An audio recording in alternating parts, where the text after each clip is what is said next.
A pivotal antagonist to 3 of the major Zelda games of its long franchise, Ganondorf stands in the way of Link for the sake of his own evil intentions 3 different times: Ocarina of Time, Twilight Princess, and The Wind Waker. Now for those of you who are longtime fans of the Zelda series, you'll know that although this particular Ganondorf appears just 3 times, we see Ganon, his monstrous boar form, a plethora of others. Nonetheless, this doesn't take away from how Ganondorf has been etched into the Legend of Zelda as a villain not to be forgotten. With his triple appearance taken into account, there's much to be analyzed on Ganondorf's character threefold.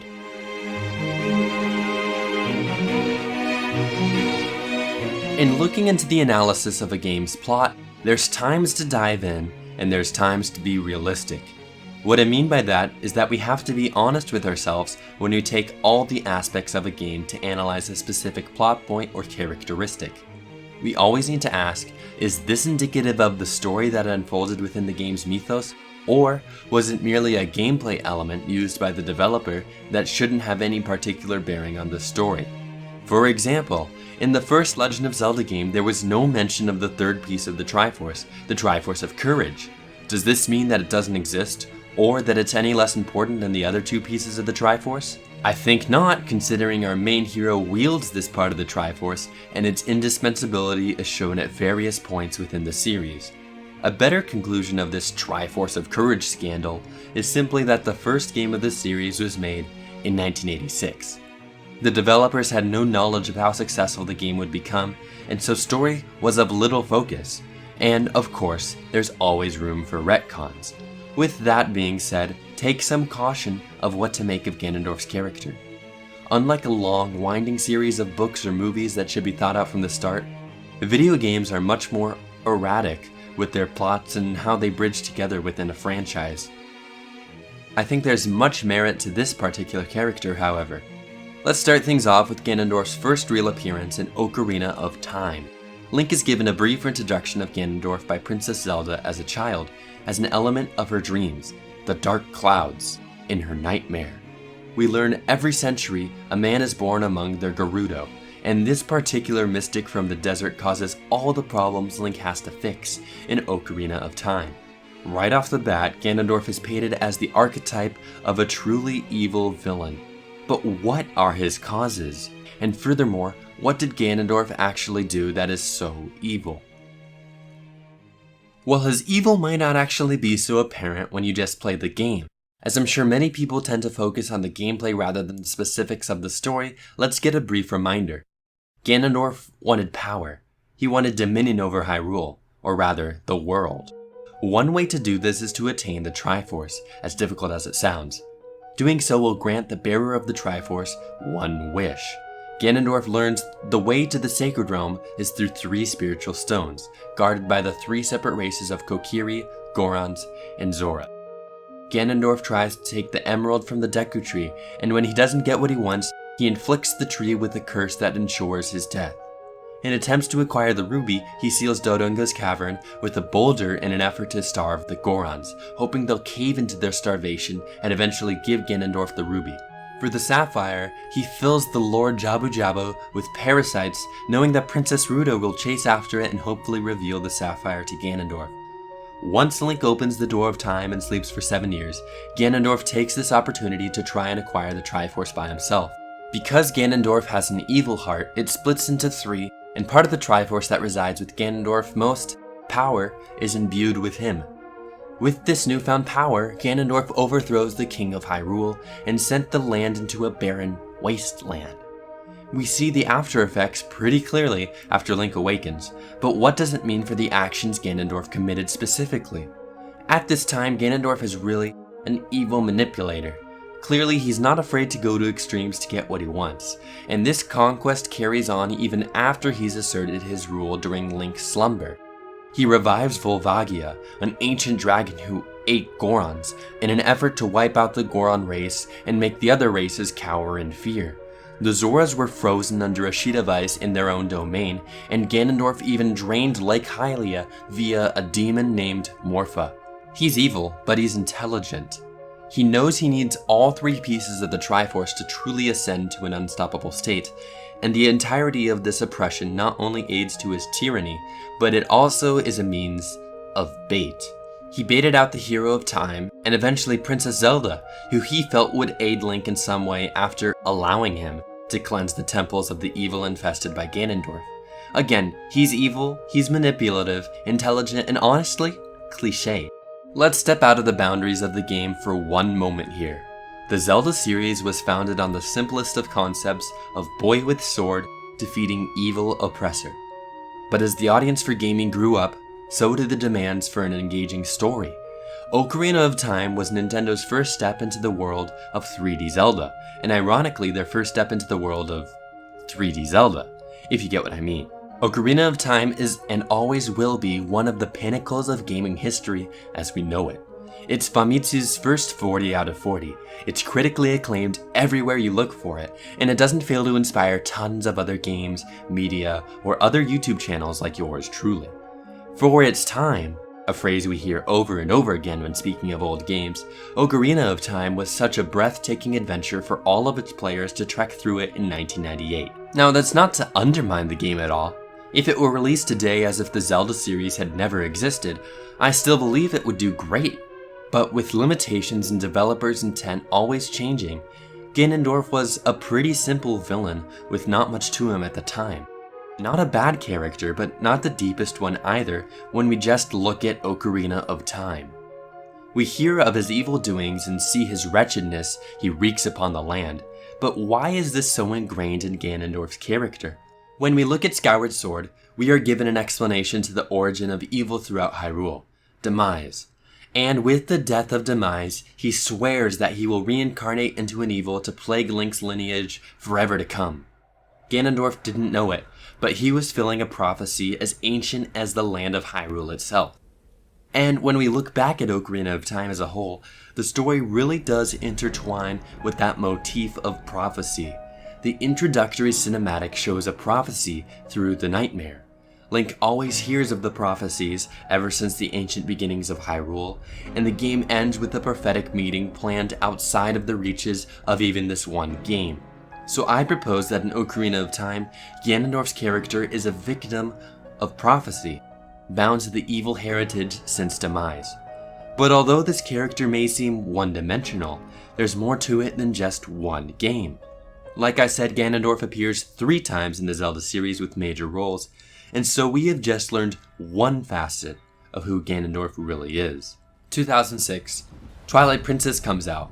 It's new, and just as the GameCube's life is about to expire and give way to the hot-selling Nintendo Wii, we're given one more journey. This game generated so much hype, being the first dark installment of the Zelda series. Second dark installment of the Zelda series, but this one looked so good at the time. Don't take my word for it, listen to the crowd's reaction. But before you leave, I'd like you to step inside one more world for Nintendo GameCube.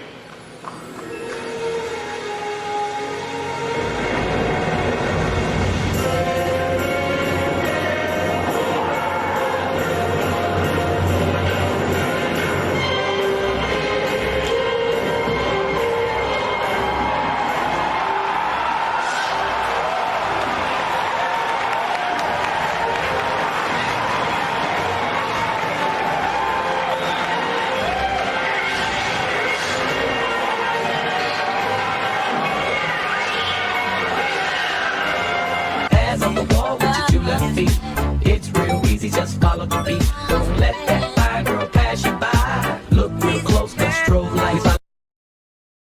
That recording gives me goosebumps every time I see it.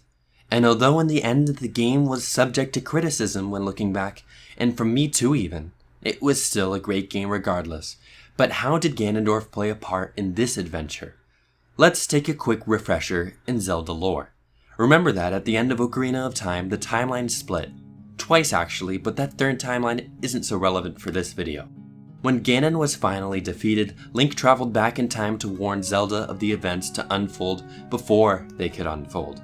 Thus, 2 different possibilities existed coming from the end of Ocarina of Time. Well, 3, but like I said, the defeated timeline has much less bearing on Ganondorf as a character. One possibility is the child timeline, where Link returns to his adolescent form and warns Zelda of what is to come, like I just mentioned. The other is after Ganon has been defeated and sealed away by the sages, Link was an adult in doing this, and so this timeline is appropriately named the adult timeline. After all, Twilight Princess takes place on the child timeline, where the King of Hyrule is warned of Ganondorf's conquest before it even comes into fruition. The Gyarados are then held trial for Ganondorf's actions, and Ganondorf is sentenced to be executed. But that didn't work. Because of his possession of the TRIforce of power for whatever reason, Ganondorf survived even after being stabbed with the Warlock blade by the Sage of Water. He then killed him with his bare hands and took the blade. The gate to the Twilight Realm was opened, and as a last resort, the remaining sages sealed him within it. This led to the events of Twilight Princess to unfold, where Zant began a military conquest to fill Hyrule with twilight, due to the influence of Ganondorf and his posing as a god.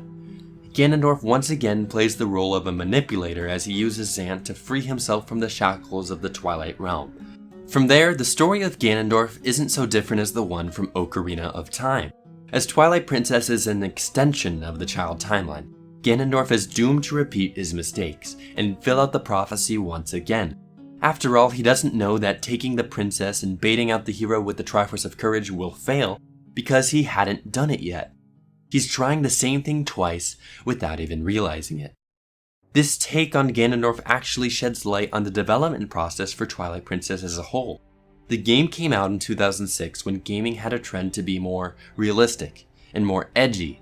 Wind Waker had lots of mixed reviews because it was painted as such a goofy game, when in 2002 more fans were eager for grittier stuff, particularly in the North American market.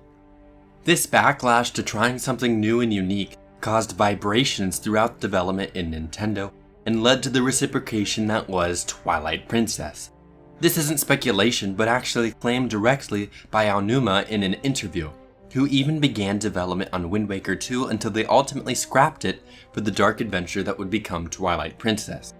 This external analysis is important for Ganondorf because we see how all the threads tie together to form this main climax of the game, the final villain. Not only did Ganondorf redouble his mistakes in Twilight Princess, but the game itself even felt like it tried too hard to be the same thing Ocarina of Time was. It tried to be the second Ocarina of Time, just as Ganondorf tried to do the same thing he did in Ocarina of Time. Ironically enough, the best peer into who Ganondorf is came through the Wind Waker. Time has been a lot kinder to this game once fans step back and look at it objectively. Although this game is cartoony and silly and warm and colorful, I'd say the character of Ganondorf is written with the most thought, and finally paints a clear picture as to who he is. Wind Waker takes place on the adult timeline, after Ganondorf had already failed once before, well, twice before. He escaped the seal from the end of Ocarina of Time, but as Link was not there to stop him, the gods flooded the land, only for Ganondorf to somehow come back again. But his motives aren't quite the same. He's become a lot more refined, and is still evil, but there's a new side to Ganondorf we learn of that we can almost empathize with. He's homesick. He knows that if he gathers the Triforce that he can be granted one wish, and his wish isn't necessarily to gain dominion over the sea and all its denizens, but rather a nostalgic one. He longs for the land of Hyrule, still even after it has been flooded. At the final meeting between Link and Ganondorf on the top of his tower, Ganondorf tells Link of how the Gerudo lands were filled with winds that would only spell death.